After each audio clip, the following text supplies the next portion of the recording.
Hello students, आज हम देखेंगे आपका अर्धवार्षिक परीक्षा का जो पेपर हुआ है हाफ ईयरली का, ठीक है, फिजिक्स का, उसका सॉल्यूशन करके बताते हैं। कुछ स्टूडेंट का मैसेज आया था कि सर उसका सॉल्यूशन बता दो, कुछ क्वेश्चनों में डाउट था। देखो, तो हम एक एक करके इन क्वेश्चनों को बताने की कोशिश कर रहे हैं, ठीक है। समझने की कोशिश करना, देखना, और कितने क्वेश्चन आपके सही हुए हैं और कितने गलत, कमेंट करके बताना, ठीक है भाई। देखो भाई, फर्स्ट क्वेश्चन है, दिए गए चालकों में किसकी धारिता अधिक होती है। देखो, ये दो ग्राफ बना रखे हैं, ठीक है, एक ये और एक ये लाइन बना रखी है। अभी बताओ Q इज इक्वल टू क्या होता है, Q इज इक्वल टू क्या होता है, CV, ठीक है, Q is equal to CV होता है। अब एक बात बताओ, अपन को क्या बताना है, C बताना है।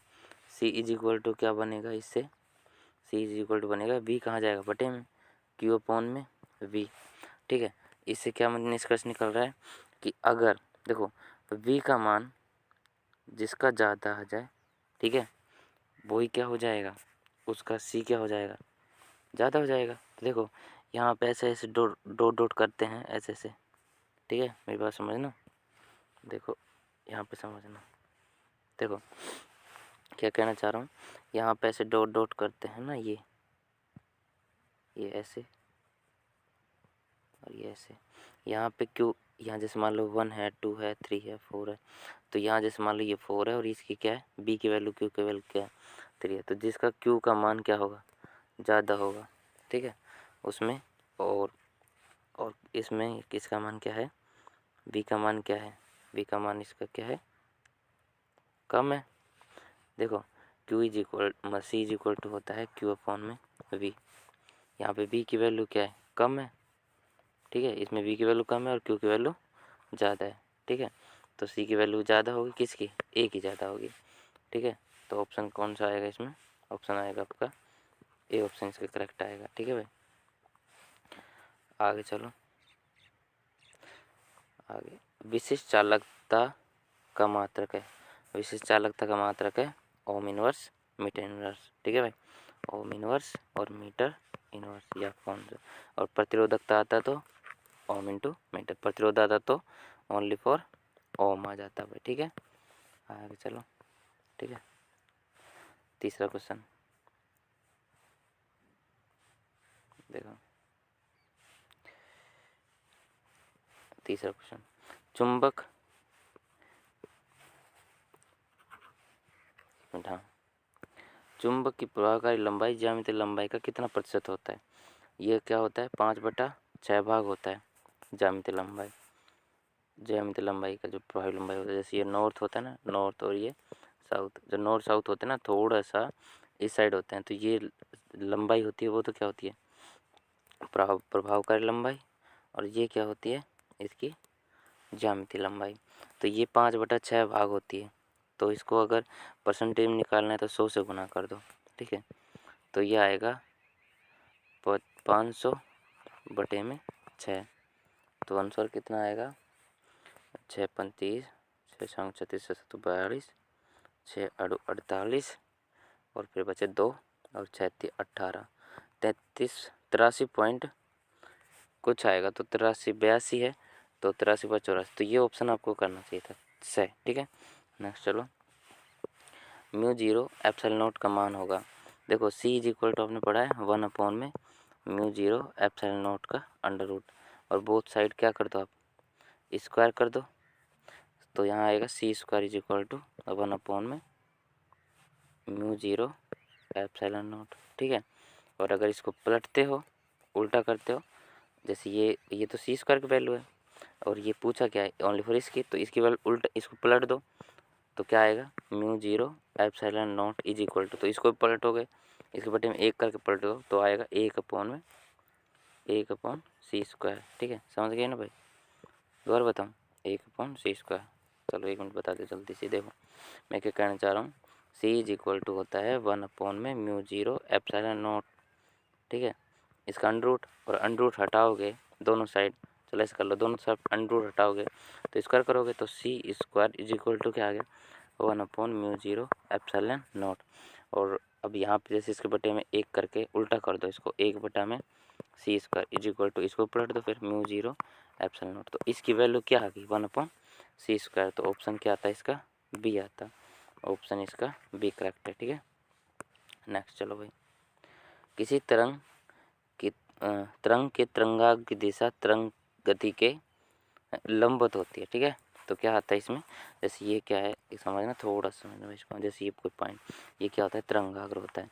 तरंगाग्र, ये तरंगाग्र ऐसे जैसे कोई भी लाइन ऐसे जाएगी तो ये इसकी क्या होती है, लंबवत होती है। कितने होती है, लंब होती है। तरंगाग्र के क्या होती है, तरंग संचरण की दिशा लंबवत होती है 90 डिग्री पे। जैसे मैं बोलना चाह रहा हूँ, जैसे ये ऐसे है तरंगाग्र और ये ऐसे निकल रही है, तो इसके बीच में अगर ऐसे टेंजेंट खींचे तो ये कितने डिग्री का बनता है, 90 डिग्री। नेक्स्ट चलो, फोटोन का विराम द्रव्यमान होता है। फोटोन का विराम द्रव्यमान कितना होता है, 0। अगर संवेग पूछ लेता ना p इक्वल टू, देखो एक मिनट समझना, इसी क्वेश्चन में एक क्वेश्चन बताता हूँ। जैसे लैम्बडा पूछता, लैम्बडा होता है h/p, और अगर p पूछता तो बोलना h/लैम्बडा। तो इसका आंसर फिर कौन सा आ जाता है, ये आ जाता। लेकिन आपको इसमें तो ये नहीं करना, इसका तो आंसर क्या है, 0। क्या है, फोटोन का विराम द्रव्यमान कितना होता है, 0। नेक्स्ट चलो, नाभिक की त्रिज्या की कोटि होती है। त्रिज्या की तो कितनी होती है, 10⁻⁻10, सॉरी नाभिक की नहीं, परमाणु की तो कितनी होती है, परमाणु की तो होती है 10⁻⁻10। ठीक है, और नाभिक की कितनी है, 10⁻15। सॉरी, स्पीड से जल्दी में हो जाता है। ठीक है, आगे चलो। अब आती है बात, उत्तल लेंस की फोकस दूरी क्या होगी जिसकी क्षमता क्या है, 4D। देखो p इज इक्वल टू क्या पढ़ा है हमने, f/f।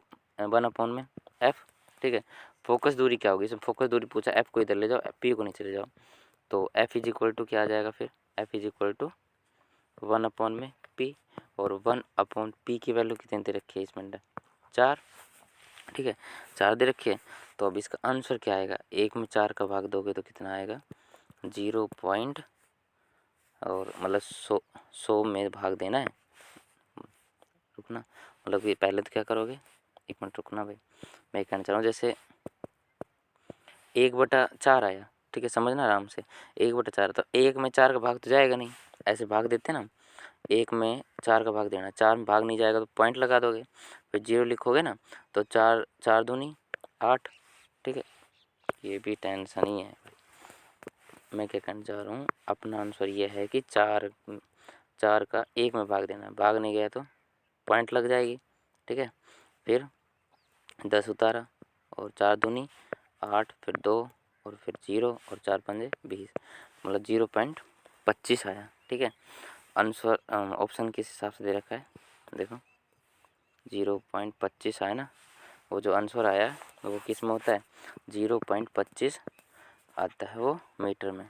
और अपन को मीटर से अगर सेंटीमीटर बनाना है तो 0.25 का गुना किससे करोगे, 100 से, तो कितना आएगा, 25 सेंटीमीटर। तो ये आपका ऑप्शन कौन सा आना चाहिए, ये वाला बी। ठीक है, बी ऑप्शन इसका सही था। देखो इसका क्या होता है, जैसे जो लैम्बडा होती है ना, लैम्बडा होता है 12.27, और ये एंगस्ट्रॉन में होता है, और बटे में √v। ठीक है, इसका डिटेल मैंने आपको बता रखी आया कैसे। ठीक है भाई, और क्योंकि मैंने अभी इस क्वेश्चन पहले ही बताया, लैम्बडा इज इक्वल टू क्या होता है, h/p, p is equal to क्या होता है, ठीक है, √2m k is equal to क्या होता है, e, मतलब e/v। ठीक है, तो जैसे ये वैल्यू रखोगे बस, और इलेक्ट्रॉन भी कांस्टेंट होता है। ठीक है, ये भी बाकी बस ओनली फॉर के बचता है, मतलब ई बचता है, ये और ये होता है। अब फिलहाल तो आपको भाई ये डायरेक्ट याद रखना है क्या, क्योंकि MCQ है, इसके बारे में डिटेल से नहीं बता पाऊँगा इसको, फिर ये जल्दी लेंथी हो जाती है वीडियो।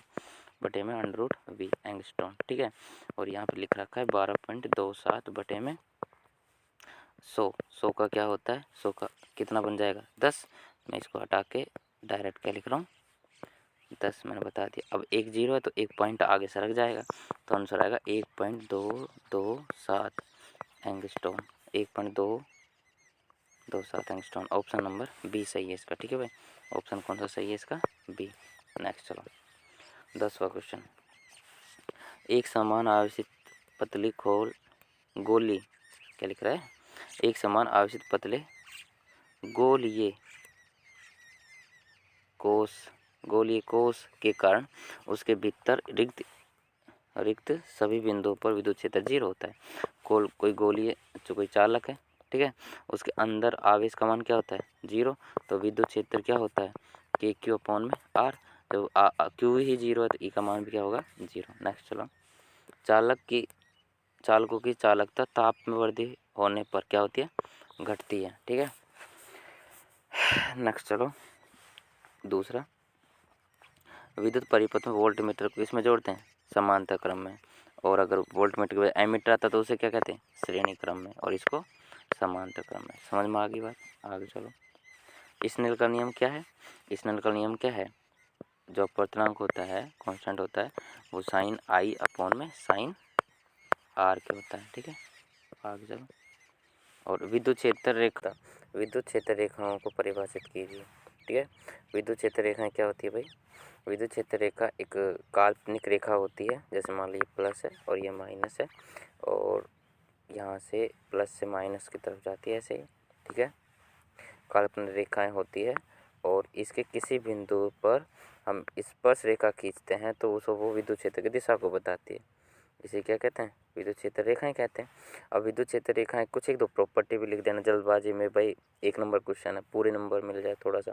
जैसे मान लो ये तो परिभाषा हो जाए, फिर जैसे मान लो ऐसे बोलना कि ये कभी भी एक दूसरे को प्रच्छेद नहीं करती और प्लस से निकल के माइनस पर समाप्त होती है, ये काल्पनिक रेखा होती है, ये खुले वक्र के रूप में पाई जाती है, ठीक है। बस ऐसे लिख देना भाई। और ये काटती क्यों नहीं है, प्रच्छेद एक दूसरे को प्रच्छेद नहीं करती, क्यों नहीं करती, क्योंकि कटान बिंदु पर दो रेखाएं मतलब दो स्पर्शिका खींचेंगे तो दो स्पर्शिका खींच जाएगी, दो दिशा मिलेगी, जो कि पॉसिबल नहीं है, ठीक है। अच्छे से पढ़ चुके हो इन चीज़ों को तो भैया बार बार। अब सुनो एक क्वेश्चन ये, किस द्रव्यमान संख्या के लिए प्रति न्यूक्लियन बंधन ऊर्जा क्या हो सर्वाधिक, किसके लिए होती है, वो किसके लिए होती है, Fe आयरन के लिए होती है, और जिसकी कितनी होती है, 8.5 समथिंग होती है ना ये, ठीक है। तो सबसे ज़्यादा यही होती है, ठीक। ग्राफ बनाया था ना हमने, ऐसे ग्राफ बनाया था ऐसे ऐसे, यहाँ पे तो ज़्यादा होती है, और वो किसकी थी, Fe की थी, आयरन की थी, प्रति न्यूक्लियन बंधन ऊर्जा। नेक्स्ट चलो, निरोधी विभव किसे कहते हैं, एक समान आवर्ती भिन्न भिन्न तीव्रताओं के दो आपतित विकिरणों के प्राप्त विद्युत विद्युत धाराओं का पट्टिका विभव के साथ आरेख खींचिए। जैसे देखो ये ऐसा बोलना चाह रहा है, जैसे देखो ये ऐसे विद्युत धारा है, यहाँ पे तो क्या होती है, प्रकाश विद्युत धारा, ठीक है। और यहाँ पे इंटेंसिटी क्या होती है, जैसे मान लो ये I1 है और ये क्या I2 है, और यहाँ पे इनकी ये यहीं पे आके ये देखो ये ऐसा ग्राफ बनता है इसमें, ठीक है। यहाँ पे क्या होती है आवर्ती, यहाँ पे क्या होता है आवर्ती, ठीक है, इधर माइनस में आ जाता, ठीक है। और ये है तीव्रता, जैसे इसको I1 बोलना है, इसको I2 बोलना, ठीक है। और दो तीव्रता दो आप विद्युत धाराओं का पट्टिका विभव के साथ ग्राफ, ठीक है। तो ये ग्राफ बन जाता है इसमें, ठीक है। चलो देखो 1 मिनट रुको, मैं आपको एक ग्राफ और बता देता हूँ। देखो ये ग्राफ को थोड़ा सा समझ लेना, इनमें से अब ये पूछा गया तो आगे से ये भी पूछा जा सकता है कि प्रकाश विद्युत धारा पर प्रकाश की तीव्रता प्रभाव, प्रकाश विद्युत धारा का मान आपतित प्रकाश की तीव्रता के क्या होता है, समानुपाती होता है। ये क्या कहना चाह रहा है इसमें, देखो कि प्रकाश की विद्युत धारा आपतित प्रकाश तीव्रता का समानुपाती होता है। प्रकाश की विद्युत धारा ये तीव्रता, ये जितनी तीव्रता बढ़ेगी प्रकाश का विद्युत धारा भी क्या होगी, बढ़ेगी, प्रकाश विद्युत धारा। क्यों, क्या क्या इसका मतलब क्या है, धातु के पृष्ठ से आपतित प्रकाश फोटोनों की संख्या बढ़ाने पर धातु के पृष्ठ पर उत्सर्जित इलेक्ट्रॉन की संख्या क्या होती है, बढ़ती है, जिससे प्रकाश विद्युत धारा का मान बढ़ता है। जैसे तीव्रता का मतलब ये है नंबर ऑफ इलेक्ट्रॉन, ज़्यादा होंगे तो धारा का मान क्या होगा, ज़्यादा होगा, ठीक है। फर्स्ट ग्राफ ये अच्छे से पढ़ लेना दोबारा से, इनको इनमें से पूछा जा सकता है। प्रकाश विद्युत धारा पर आरोपित विभव का प्रभाव, देखो प्लेट ए और सी मतलब एनोड व कैथोड पर आपतित विभव को मान बढ़ाने पर धारा का मान प्रारंभ में धीरे धीरे बढ़ता है, फिर धारा का मान स्थिर हो जाता है। इस धारा को संतृप्त धारा कहते हैं। जैसे कह रहा हूँ ना, ऐसे धारा का मान पहले बढ़ेगा फिर क्या हो जाएगा, संतृप्त, मतलब इतना हो जाएगा, मतलब ये ना तो बढ़ेगा ना घटेगा, इतना संतृप्त हो जाएगा, ठीक है। जब कैथोड उत्सर्जित सभी प्रकाशिक इलेक्ट्रॉन एनोड पर पहुंच जाते हैं तो क्या कहते हैं, संतृप्त धारा बहती है। अब एनोड व कैथोड की ध्रुवता बदलने पर, मतलब एनोड पॉजिटिव, मतलब जैसे पहले तो एनोड किस पे, जैसे पॉजिटिव पे जुड़ा होता है, एनोड पॉजिटिव मतलब नेगेटिव पे, और कैथोड किस पे, नेगेटिव। फिर इनकी ध्रुवता बदल देंगे, मतलब ऋणात्मक, अर्थात क्या करें, ऋणात्मक विभव लगाने पर, ऋणात्मक विभव लगाने पर धारा का मान धीरे धीरे कम होता हुआ क्या हो जाता है, शून्य होता है, क्योंकि वो इलेक्ट्रॉनों को सारे को क्या कर देता है वापस, जैसे इलेक्ट्रॉन है यहाँ से, ठीक है, यहाँ जैसे कैथोड है और ये क्या है, एनोड।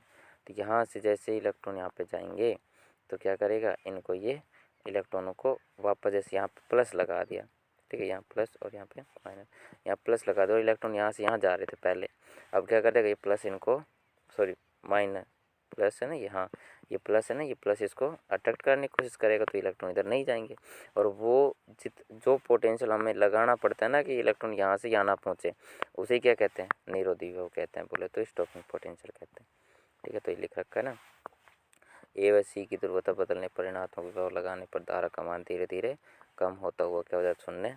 और यही बात है यहाँ पे देखो, अंतक या निरोधी विभव क्या कह रहा है इसमें, देखो निरोध ऋणात्मक विभव का वह मान जिस पर प्रकाश विद्युत धारा का मान क्या हो जाए, शून्य हो जाए, निरोधी विभव कहलाता है। इसे किससे लिखते हैं, V0 से, ठीक है। तो देखो यही कहना चाह रहा है इसमें, जैसे विभव यहाँ पे यहाँ जैसे जैसे करंट का मान बढ़ता गया, अब हम क्या करते हैं, अगर विपरीत, ये क्या होता है, इसका मतलब ये माइनस वाला और ये प्लस वाला, अब नेगेटिव विभव लगाएं हम, ठीक है, तो क्या होता है, धारा का मान ना यहाँ नहीं आता, यहाँ पे आ जाना चाहिए। देखो मैं एक बात समझाऊँ, देखो जैसे हमने धारा का मान बढ़ाया, ऐसे धीरे धीरे ऐसे बढ़ाया, ठीक है, तो ऐसे धीरे धीरे धारा का मान बढ़ा और संतृप्त हो गया, मान के चलो। अब लेकिन नेगेटिव लगाते हो ना, तो ये ऐसे ऐसे करके ऐसे कुछ ना कुछ नेगेटिव पोटेंशियल मिलता है, उसे क्या कहते हैं, निरोधी विभव कहते हैं, ठीक है। ये ग्राफ बनाना है आपको।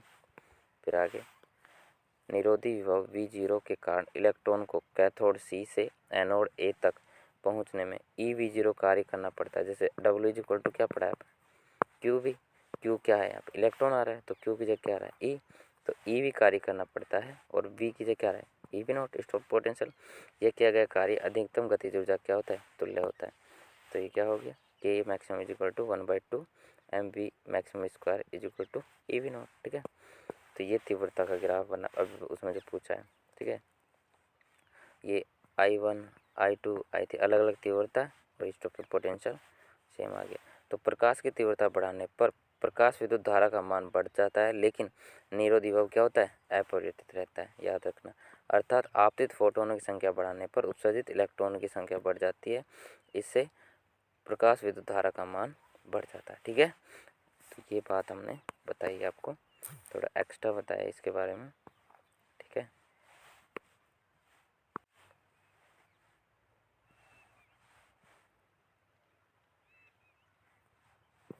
चलो ठीक है, अब देखते हैं इसी के बारे में।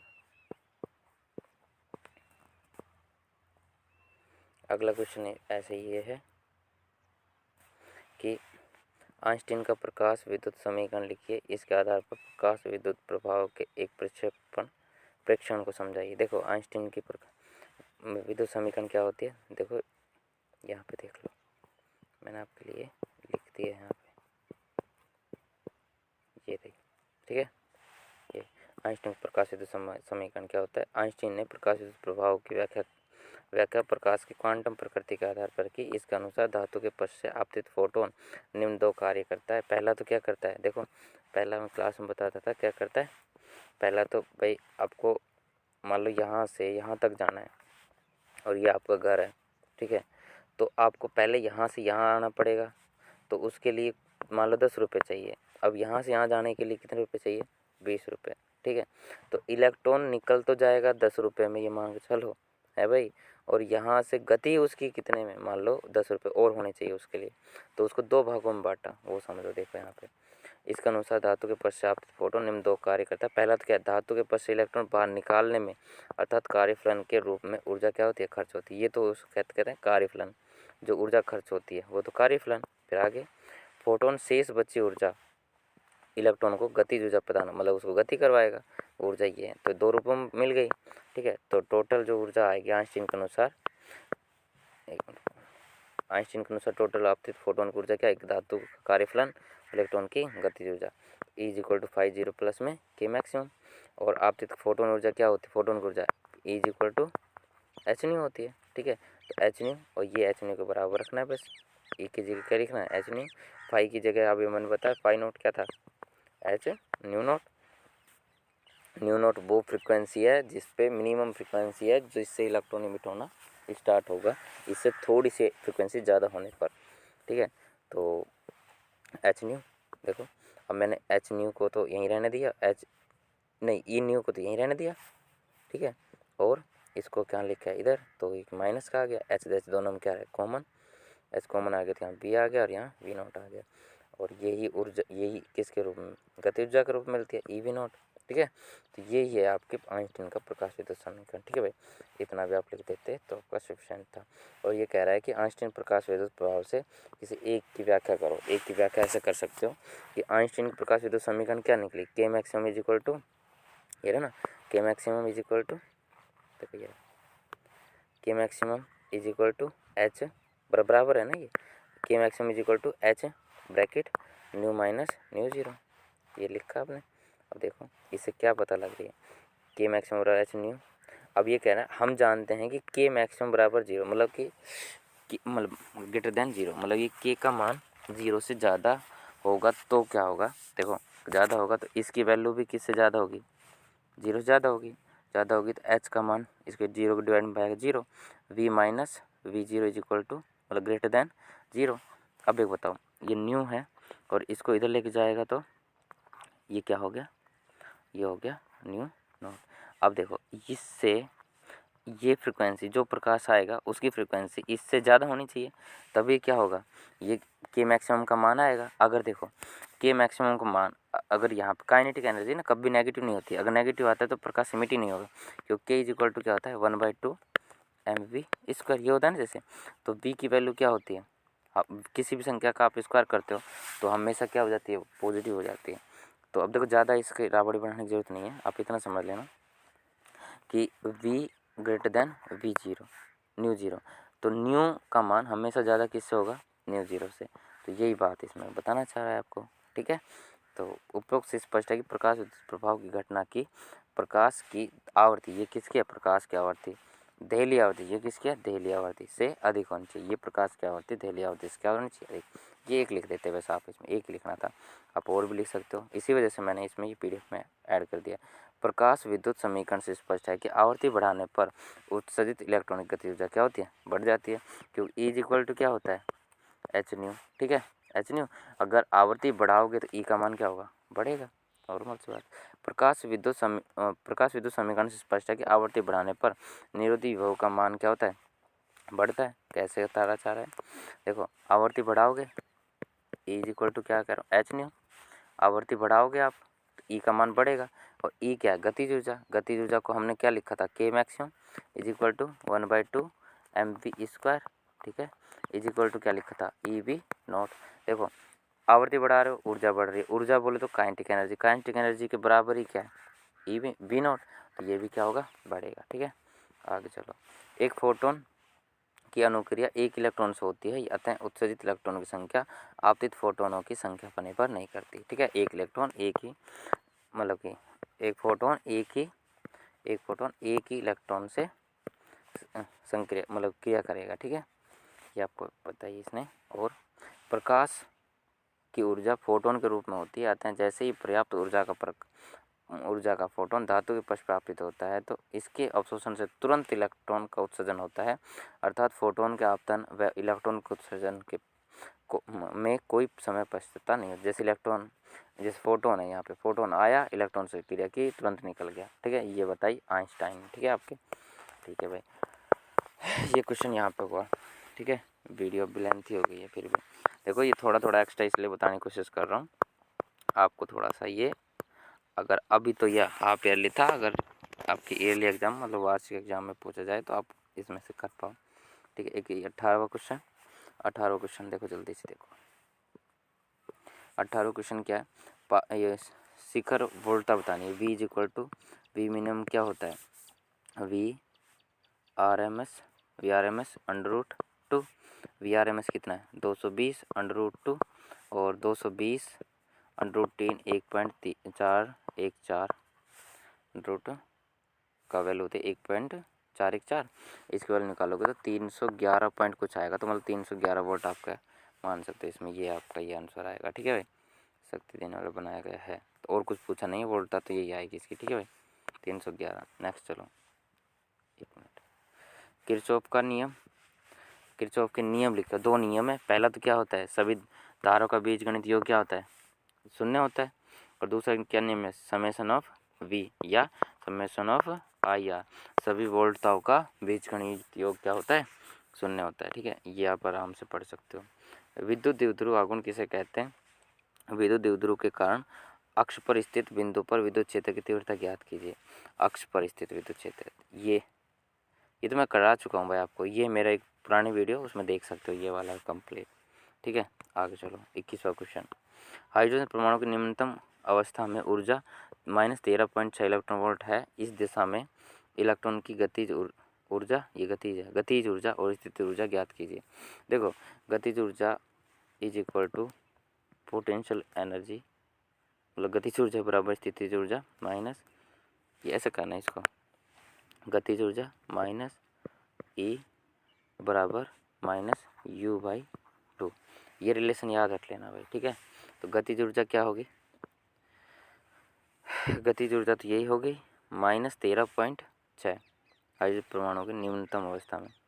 ठीक है, और हाइड्रोजन की पूछ रहा है तो n की वैल्यू 1 रखेंगे, तो ये आ जाएगा माइनस, निम्नतम अवस्था पूछा है ना भाई, देखो ये होता है माइनस का 13 पॉइंट, एक मिनट, ये होता है माइनस का 13.6 और ये होता है, वो होता है ना, अरे क्या नाम है उसका, Z²/n², ये होता है ना। तो Z की वैल्यू क्या होगी 1 और निम्नतम अवस्था के लिए n की वैल्यू क्या 1, तो क्या आएगा ये माइनस का 13.6। ठीक है, और गतिज ऊर्जा तो क्या होगी, प्लस की होती है 13.6, मैंने बताया ना अभी जस्ट पहले बताया इलेक्ट्रॉन वोल्ट, वो कैसे होती है, क्योंकि K = होता है 1/2 mv²। देखो ये डेरिवेशन है इसका, ये आया कहाँ से, U = कभी सोचो मैं कैसे बता रहा हूँ, डायरेक्ट डेरिवेशन है, और मैंने आपको ये पूरा करवाया नहीं क्योंकि ये सिलेबस में आपको है नहीं, तो ओनली फॉर क्या करना है आपको, ये एक ये चीज़ याद रख लेना बस। जैसे K तो क्या आएगा मोड में लिखना, और E = -U/2, ये याद रख लेना बस। ठीक है, तो गतिज ऊर्जा मैंने बताया, ये डायरेक्ट ऐसा कैसे हो जाएगा निम्नतम अवस्था के लिए, तो -13.6 इलेक्ट्रॉन वोल्ट, और अगर U पूछे तो इसका डबल कर देना, ये प्लस का आएगा, मैंने बताया ना, क्योंकि K = क्या होता है 1/2 mv², v का स्क्वायर करोगे, मास कभी नेगेटिव हो नहीं सकता, U किसी संख्या का स्क्वायर करते हो तो हमेशा पॉजिटिव आता है।